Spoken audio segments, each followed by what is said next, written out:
Do you think that this was the best performance of the season now after Napoli? Or, I mean, there was Valencia, Real Sociedad, so there are other candidates, but Right. it feels like the No, internet is I saying this is the best performance. yeah, and I would agree with that consensus because I think for Barcelona, the reason why I would put this above the Valencia and the Real Sociedad games is because the pressure here was different. Obviously, in La Liga, we always talk about how there is pressure. You want Barca to be in this season top four would be a realistic expectation to have from the fans' perspective. But in this game specifically, it was a 1-1 draw at home at the Camp Nou, which in itself, for some, especially with the Dembele jeers whenever he got the ball at first, it was a very delicate situation. And so you come into this game, Napoli are at home. It's what people have dubbed. I've heard some call it the Diego Maradona derby. And so you come into a game where there are a lot of expectations because Barcelona didn't make it through in the Champions League, and then people said, oh well, they're going to make it through the Europa League. So with a 1-1 draw and no away goals counting, that was in Barcelona's favor. But then could they make it happen here? And the answer emphatically is yes, they could. So I think there was a lot more pressure here, and I think Napoli they have been a bit hot and cold, but they have done well domestically compared to Barca, who just recently have picked up form, especially under Xavi. And so I think the pressure on this one makes this, for me, or not even an argument. It's the best game of the season for Barca so far. Yeah, I think there's a standard where I keep flip-flopping where Napoli had a disaster of a night. We'll get into the tactics of why, but they were maybe one of their worst games of the season. Clearly, I mean, they had conceded the least amount of goals in Serie A this year, and they leaked 4 into Barcelona, 4 very different, and again, we'll break those down, but 4 very different goals. So Napoli found a way to leak the ball into the back of the net a number of different times.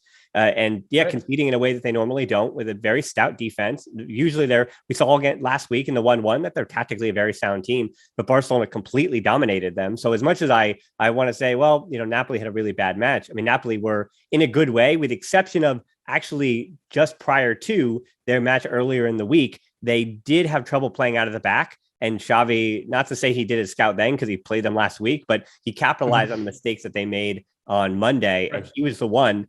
I mean, this is no disrespect to Koeman or even Valverde, but we do speak about Xavi and his ability as a manager to, we'll say, outmanage or out-tactic the guy on the other side. And because he did this to Spalletti in this instant, I think we start with a compliment to Xavi instead of trying to detract from what Napoli did. And I think, Omar, I think it's a little early, but between the 4 January signings that were made by Alemany, so credit to him, and the way that Xavi's project looks right now, for the first time, Omar, since you and I even met, it does feel like there is some momentum. I'm not kidding. There is momentum. No, you're not wrong. There is consistency. There is something. There's this belief in FC Barcelona, not us. Who cares about the Kool-Aids?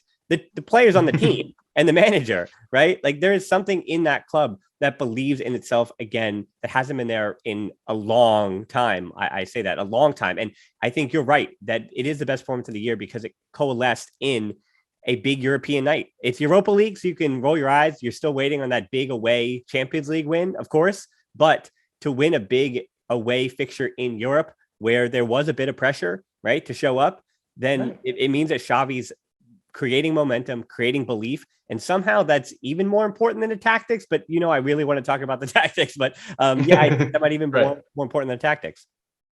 Yeah, no, and it's a thing that I've noticed as well. And I was rewatching. I actually sat there, rewatched the last 4 games today because I wanted to kind of see the transition again. I wanted to see what happened from game to game.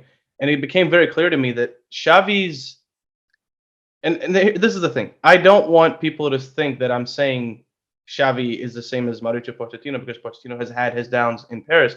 What I'm saying is Pochettino, when he took over Spurs, instilled this sense of unity, this sense of belonging to every single player in the team. They had this little handshake thing going, which might seem like a very corny thing to do, but for a team that having that sort of spirit means a lot because then if they get along off the pitch, they're going to get along on the pitch, and it makes everything a bit easier. For Barcelona, you can very clearly see that has happened. The players seem to care more, not to say they didn't care, but there seems to be a sense of unity. Even with the celebration that Piqué did with Araujo for the 3rd goal, that I know it's a small thing. I know I'm really clutching at straws here, but it matters. That kind of stuff matters. Seeing that there is that sense of unity. You always hear people talk about, oh, well, this defender isn't happy. This player is on his way out. But then you see stuff like that, and it really makes you think. I saw Adama And I was watching the game, and I couldn't stop laughing last night because it really surprised me, and I'm still taken aback by how well I think he's done, given the very low bar that people had set for him. I think it was in the 85th-ish minute where he sprints all the way back to defense, gives the ball to Ter Stegen, and then runs all the way back up to the other side of the pitch to help with the attack. In the 85th minute, to have that, I know he's a tank. He's an absolute unit. But the fact that he has that drive and has that energy and dedication, not just to Barcelona, but to his teammates, being willing to help out defensively, even though that may not be his strength, I think that, for me, shows that there is the sense of unity that Xavi has instilled into the team, and you really can't put a price tag on that. For me, I think if you think about it, like you said, tactics of course matter. Tactics win you games. But if you have tactics with a team that's not performing as a unit, it doesn't matter. That'll fall out eventually. So for me, I think Xavi has done an excellent job of managing the team as a coach and also as a manager. And I think that's what it really comes down to. Yeah, to that point about body language, I think Dembele and his reactions to the team since, we'll say, all this went down is pretty evidence of that he is more in that team with those teammates and with that manager than he is at the club or as a player in front of the fan base, which is, again, something to note that Xavi has created this sense of unity. I think that's true to Dembele. So speaking of tactics, I do want to talk about tactics, and let's actually move backwards. I think we can break down the goals as we go along and jump around in the game instead of just making it chronological order. Because as much as I'd love to start with Adama and Aubameyang, I want to start there. I would love to start with PK and Alba and the old guard and Busquets, proving everybody wrong, sure.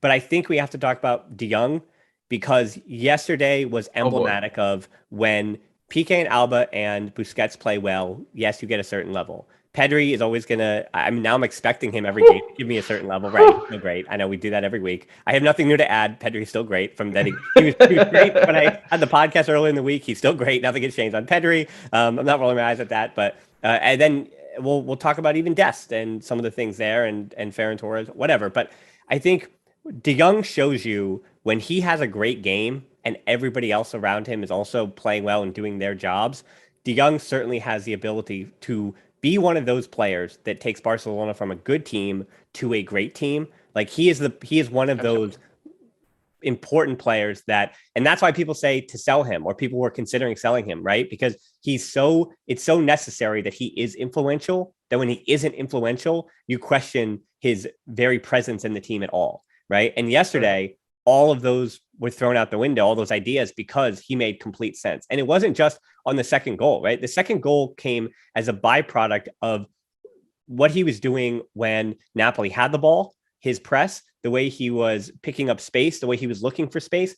And looking at his heat map yesterday, it wasn't some cookie cutter, try to pick the ball up on the left side because Barcelona are strong siding as they've been doing the last few matches. I think that was the way that Xavi got them comfortable, right? Like put as many bodies as you can on the left, try to switch the ball over to Adama and Dest in that case, or Alves when he was inverting in the middle, try to switch it over to the right side, but make sure that that De Jong is picking the ball up near the touchline. Alba is overlapping and De Jong is going to be dribbling into that space. You hope he doesn't lose the ball. If he does, you're setting up Busquets in a rest defense where he's prepared to do that. Same thing with Pedri. Pedri's prepared to track back and help out in case he does lose the ball. But because Barca were playing so high and so direct and putting so much pressure on that back line, Napoli were leaving huge swaths of space in between their midfield and their defense, and De Jong was consistently picking up the ball and dribbling into that space. And so on that second goal, it's a long ball from Ter Stegen, which very much like a lot of his balls yesterday was not totally on target,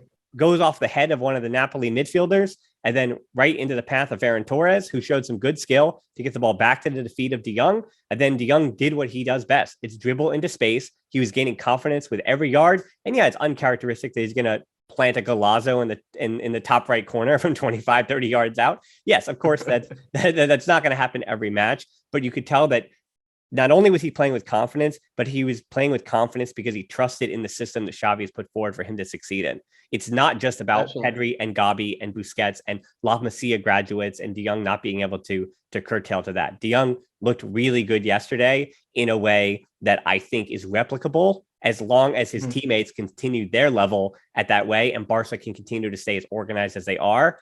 And if that means that the opponent gets better, it's interesting. It's going to be interesting to me to see now the next big test, right? The next Sevilla, the next Real Madrid, Right. hopefully the next Champions League next year, those teams.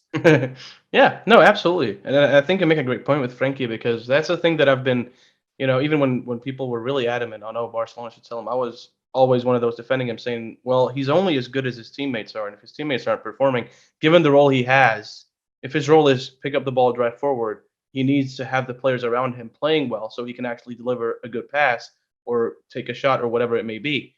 And because Barcelona, up until this point, right, and by this point, I don't mean Napoli, I mean 4 or 5 games ago, the system was still being built. Xavi was still testing out different players, seeing who fits where, especially now with the arrivals of, Aubameyang, Ferran Torres, which we will talk about, like you said. It gives him, options that he didn't have before. He's managed to somehow rejuvenate Luke de Jong, which for many people, he was a lost cause, and he's come out and he's now a very clinical striker and actually playing really well in the hold-up play. So I think for me, it's more than just about Frenkie, because I think Frenkie has always had the quality. I think for a while it seemed like he kind of lost that confidence. He lost that instinct to get the ball and see that little bit of space and drive into it, because that's sort of for me what characterized him as a player, is that's the thing that he was very, very good at, that you don't see very often in midfielders, because midfielders nowadays, they're usually a certain type of build, tactically speaking. So you have the player that's very good at pressing, then that's pretty much all he's good at, but he's very good at it. And then you pair him with a player that's very good at passing, and that's a good pivot, or that's a good, that's a good midfield duo.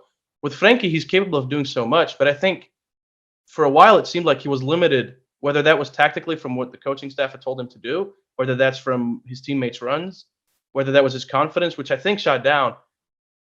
He did struggle. I don't think anyone denies that he did struggle, but I think for me yesterday was the best performance I've seen from him this season, without a doubt. Not, I mean, even if you take away the goal, he was everywhere. He was everywhere. He was vocal. You could tell by his body language he was very positive. He kept options open for all his teammates. He was very comfortable on the ball, very comfortable off it, pressing, closing down spaces with his teammates, which again, the understanding, the sense of unity. If you see a pass that goes astray, if there is a sense of unity, you're going to chase that down, even though you might not get to it, but at least you made the effort. That's the thing that Barcelona, I think, were missing 2 Champions League seasons ago, that you didn't have that sense of unity. So it was just, oh, okay, didn't work out. It is what it is. Whereas now there is that sense of unity, and it really does wear off on the players. It does rub off on the players. And I think for Frenkie, that game for me last night showed exactly what he's capable of doing. And the scary part is that's not even his ceiling. He hasn't hit the ceiling yet at all. And I mean, if he can do that game in, game out, I remember actually when we used to do the Twitch streams, we used to get the question, if Frenkie is performing like he is, which at the time wasn't very good, and you have Xavi doing what Frenkie should be doing, do we need Frenkie? And to that, I just want to say now that I can say it without people coming at me. You can see last night why Frenkie fits in the team and why Xavi fits in the team. They are 2 different profiles, make no mistake. And that's not to say that it's one or the other. It can be both. But that also depends on Xavi's tactics. And in different games, you deploy different systems. And I think Xavi yesterday got it absolutely spot on. And I think that's why Frenkie worked. I mean, for me, I saw him even somewhat play as a pivot. We say that, but it was a highlight for Barcelona. So he wasn't really playing like a Busquets would, but he still was very good. He was very good. He was very alert. He was very aware of his surroundings. Those small flicks that he did every now and again. His confidence was through the roof. And again, like you said, I think that's also because his teammates are playing very well. Yeah, but the idea for Xavi would be to push everyone up. Yeah, I want to add detail to why he's better tactically and why he was better yesterday to me, and why he's actually been better over the last few matches. Is we criticized for a while. I mean, I certainly have spoken about the space between he and Busquets. When Barcelona was struggling under Koeman, the space between the two was always too far. And there was also an argument that always goes against De Jong that he's not passing the ball quick enough. He's taking too many touches. The ball's not at his feet. And that does support the idea that people obviously especially on the internet, are not going to be patient enough to see something come to fruition.